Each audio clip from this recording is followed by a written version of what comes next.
Auto sector से बड़ी एक एक्सक्लूसिव खबर की बात कर रहे हैं। देखिए, सारा का सारा मामला ये है, डोनाल्ड ट्रंप जब भी बात करते हैं कहते हैं कि हमारे ऊपर इंडिया बहुत टैरिफ लगाता है, हमारे ऊपर बहुत टैरिफ लगाता है, और उसमें वो ऑटोज़ को क्लियरली एक बार बार लेकर आते हैं। क्या इसमें कुछ चेंजेस होने वाले हैं? लक्ष्मण जी के पास चलते हैं। लक्ष्मण जी, गुड आफ्टरनून।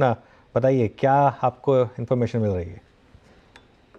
देखिए, मुझे जो सूत्रों से जानकारी मिली है उसके मुताबिक सरकार ऑटो पर इंपोर्ट ड्यूटी में एक बड़ी कटौती करने पर विचार कर रही है। ये बड़ी कटौती अलग अलग चरणों में एक तय समय सीमा के भीतर की जा सकती है। अलग अलग विकल्पों पर सरकार विचार करने के लिए ऑटो इंडस्ट्री के साथ सलाह मशविरा कर रही है और बहुत जल्द ये फैसला लिया जा सकता है। और इसके पीछे सिर्फ एक और एक मकसद है कि यूएस के जो रेसिप्रोकल टैरिफ है उसके असर को कितना ज़्यादा कम किया जाए। सूत्र ये भी बता रहे हैं कि ऑटो इंडस्ट्री ने जब इस पर चिंता जताई कि आप इंपोर्ट ड्यूटी काफ़ी ज़्यादा कम कर देंगे तो घरेलू ऑटो इंडस्ट्री को काफ़ी ज़्यादा नुकसान होगा। तो यहाँ पर सरकार ने अपना रुख साफ कर दिया कि बहुत समय तक घरेलू इंडस्ट्री को सरकार प्रोटेक्ट करके रखी हुई है, लेकिन लंबे समय तक इतना ज़्यादा प्रोटेक्शन सरकार नहीं दे सकती है। तो मुझे लगता है कि अगले कुछ हफ्तों के भीतर एक सरकार का रुख आपको सामने दिखेगा और एक रोड मैप दिखेगा कितने समय के भीतर कितना सरकार इंपोर्ट ड्यूटी कम कर सकती है। और ख़ास बात यह है कि जब मैं ऑटो की बात कर रहा हूं तो इसमें इलेक्ट्रिक व्हीकल भी इसमें शामिल होगी, यानी इंपोर्ट ड्यूटी उस पर भी कम की जा सकती है।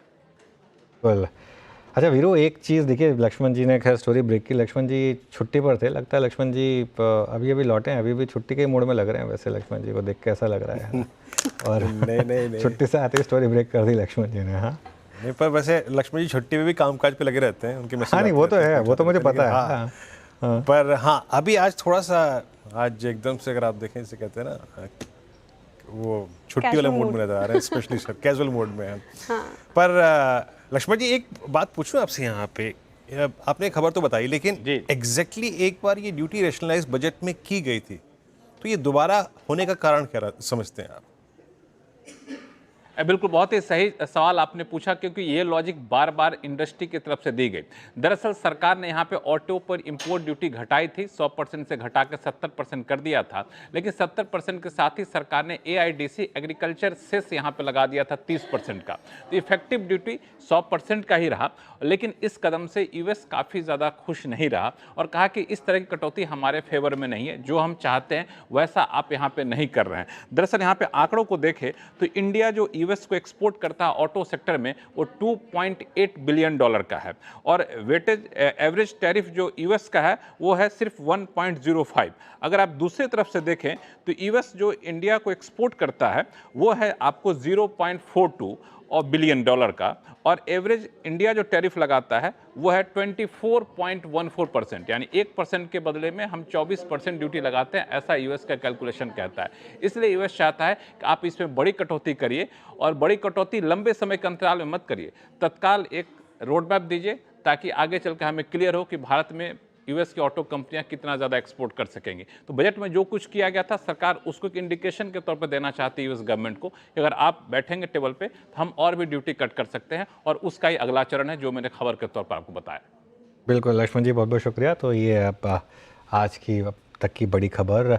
चलिए इसी खबर पर रहते हैं। 2 अप्रैल यानी कल शाम से लागू होने वाले ट्रंप टैरिफ के चलते बाजार नर्वस है। बाजार पर टैरिफ का कितना असर होगा, भारत टैरिफ के नुकसान को कम करने के लिए क्या कदम उठा सकता है, इस पर जेफरीज ने एक रिपोर्ट निकाली है। इस रिपोर्ट की खास बातें बताने के लिए मेरी सहयोगी दीपाली जुड़ी है, उनसे समझते हैं। दीपाली, गुड आफ्टरनून, बताइए।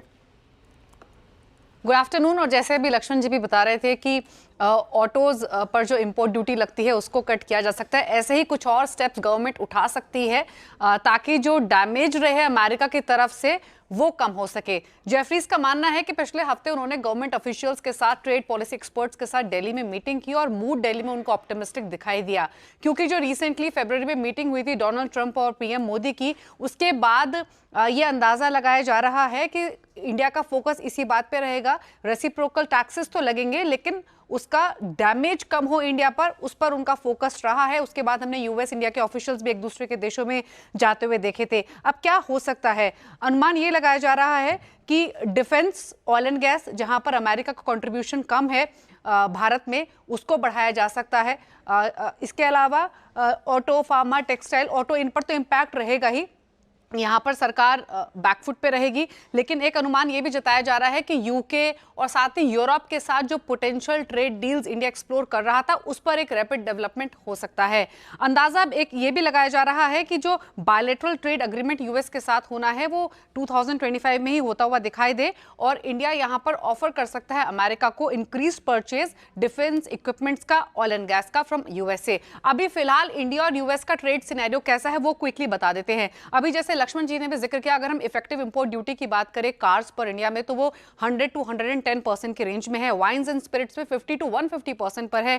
एग्रीकल्चर प्रोडक्ट्स में ऑन एन एवरेज 65% के आसपास ड्यूटीज लगती हैं। वहीं अगर आप टोटल एक्सपोर्ट्स देखें जो इंडिया ने किए 2024 में अमेरिका में वो $88 बिलियन के आसपास थे। जो इंपोर्ट्स रहे अमेरिका की तरफ से इंडिया में वो $42 बिलियन के आसपास थे। तो यहाँ पर आप देख सकते हैं गैप कितना है और डोनाल्ड ट्रंप ने क्लियरली कहा है कि जिन भी कंट्रीज के साथ ट्रेड इम्बैलेंस है उसको वो टारगेट करेंगे। अब यहाँ पर एंटिसिपेट ये किया जा रहा है, जेफरीज ये मान रहा है कि जो नेगोशिएशंस हुई हैं पॉसिबली अब तक जो बातचीत हुई है उसके बेसिस पर अंदाजा ये लगाया जा रहा है कि जो टोटल ऑयल इंपोर्ट है अमेरिका से वो बढ़ सकता है जो कि फिलहाल 5% के रेंज में है।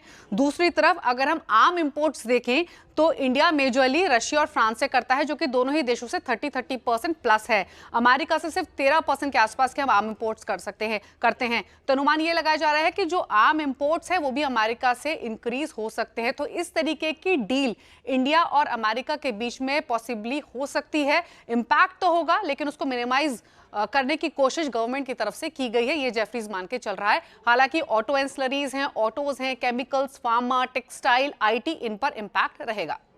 बिल्कुल। तो ये कुछ सेक्टर्स हैं जिन पर फोकस रहेगा। दीपाली बहुत बहुत शुक्रिया पूरी की पूरी टेबल सामने रखने के लिए।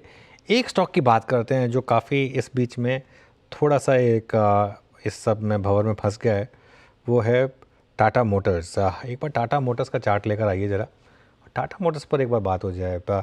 मानस, टाटा मोटर्स का चार्ट देखिए एक बार ज़रा। ये तो खैर आज का चार्ट है, एक बार इसका थोड़ा लंबा चार्ट देखते हैं। 1100 से एक डिक्लाइन शुरू हुई, 1100 से हम गए करीब 600 तक गए। आई थिंक जो रिसेंट लोज रहे करीब और उसके बाद 606 तक गए। वहाँ से फिर एक 700 तक की वापस रैली हुई और अब फिर एक डिक्लाइन शुरू हुई। कैसे देख रहे हैं इस चार्ट को? देखिए, पिछले हफ्ते मेरे ख्याल से थर्सडे वाले दिन जब गैप डाउन हुआ स्टॉक में, और ये गैप डाउन में अपने 20 डे मूविंग एवरेज को स्टॉक ने ब्रेक किया था। जब ओपनिंग थी तो 20 डे मूविंग एवरेज के नीचे हुई थी। उसके बाद से पिछले 2 दिन देखिए तो आप देखेंगे कि 20 डे मूविंग एवरेज के ऊपर जाने में काफी मुश्किल पैदा हो रही है। तो जब तक अब ये 685 के ऊपर ना निकले, यहाँ पर खरीदारी नहीं करनी है। आपकी लॉन्ग पोजीशन है तो थर्सडे के लो को बहुत ध्यान रखिए। अगर 660 के नीचे जाएगा तो गिरावट बढ़ेगी और उस केस में आपको 640 और 615 तक के टारगेट देखने को मिल सकते हैं।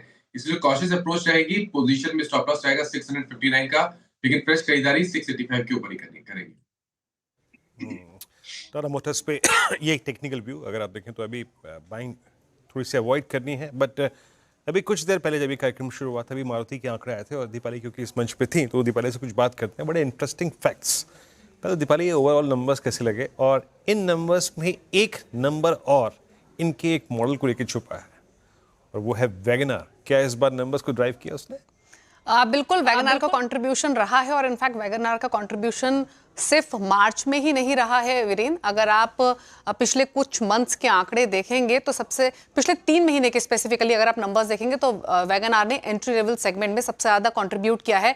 वो सेगमेंट जिसको मान के चला जा रहा था कि हैचबैक या स्मॉल कार्स के दिन जा चुके हैं, उसको रिवाइव करने में कंट्रीब्यूशन वैगनआर का काफ़ी रहा है। अगर हम मारुति के नंबर्स देखें तो ये तो एक्सपेक्टेशंस के हिसाब से ही रहे हैं, लेकिन वैगनआर की मैं बात करूँ तो ये one of the longest running गाड़ी रही है। 25 साल हो चुके हैं पिछले साल वैगनआर को, 26वां साल चल रहा है। 32 लाख यूनिट वीरेन वैगनआर की कंपनी बेच चुकी है और वैगनआर इस साल नए अवतार में भी आएगी जो कि 4th जनरेशन अवतार होगा और एक्सपेक्टेशंस ये हैं कि स्ट्रॉन्ग हाइब्रिड वर्जन के साथ आ सकती है। तो इंटरेस्टिंग स्मॉल कार सेगमेंट में वैगनआर का जो कंट्रीब्यूशन रहा है और जिस तरीके से हमने पिछले 3 सालों में एक स्ट्रॉन्ग सेल्स देखी है वैगनआर की, उसने काफ़ी मदद की है स्पेशली स्मॉल कार सेगमेंट में मारुति को। दीपाली ने एक थोड़ी सी दुखती रग पर हाथ रख दिया बीरू। वैगनआर को 25 साल हो जाएंगे। वैगनआर को 25 साल हो जाएंगे। 25 साल ये दिसंबर 1999 में पहली बार लॉन्च हुई थी। हाँ मुझे याद अच्छी तरीके से। वही तो मैं कह रहा हूँ, हमारे पड़ोसी ने ली थी। याद तो मुझे भी है, तभी तो मैं कह रहा हूँ कि वो थोड़ा सा मतलब इतने 25 थी साल ना? हो जाएंगे। आपकी सेंट्रो थी ना अनुज पहली गाड़ी? मेरी सेंट्रो थी पहली हाँ। गाड़ी, मेरी सेंट्रो थी, लेकिन मतलब क्योंकि तब थोड़ा सा मन सेंट्रो पे था, वैसे भी शाहरुख खान ब्रांड एम्बेसडर थे तो इसके लिए वो सेंट्रो का मन ज़्यादा था। लेकिन मैं ऐसे भी इस बस कह रहा हूँ कि हम आई थिंक MBA कॉलेज में थे, या मतलब जब वो वैगनर लॉन्च हुई थी, और इतने साल हो गए उसको, मतलब देखा है उसको, उसकी ग्रोथ सब देखी है। और वो आई थिंक वो फेज़ जो था ना, वो इंडियन कार मार्केट के लिए आई थिंक बेस्ट फेज़ था, क्योंकि वहीं से कारों में कंपटीशन आया था। उससे पहले तो कंपटीशन था नहीं। मारुति की ले दे के 3 गाड़ियाँ होती थी, मारुति 800, मारुति 1000 या एस्टीम। लेनी है तो लो, वरना छोड़ दो। एक ओमनी भी हुआ करती थी, जो मतलब ऑटो का थोड़ा सा लंबा वर्जन हुआ करता था बेसिकली। तो उसके बाद थोड़ा सा कारों की वो जो मार्केट थी ना, वो थोड़ी सी चेंज हुई थी। सॉरी श्रेया, मैं थोड़ा सा नॉस्टैल्जिया में चला गया था। बिल्कुल बिल्कुल सर, कोई बात नहीं वीरो कुछ ऐड करना चाह रहे हैं? जी। वो सेंट्रो, वैगनार और एक थी मटीज, है ना? मटीज थी। मटीज देवू तो की। खैर चली गई वक्त के साथ, हाँ देवू की। और सेंट्रो अभी भी मिल जाएगी आपको, खैर मुंबई में तो चलती है, लेकिन हाँ अभी तक जो धाकड़ तरीके से मार्केट में है वो वैगनार। श्रेया।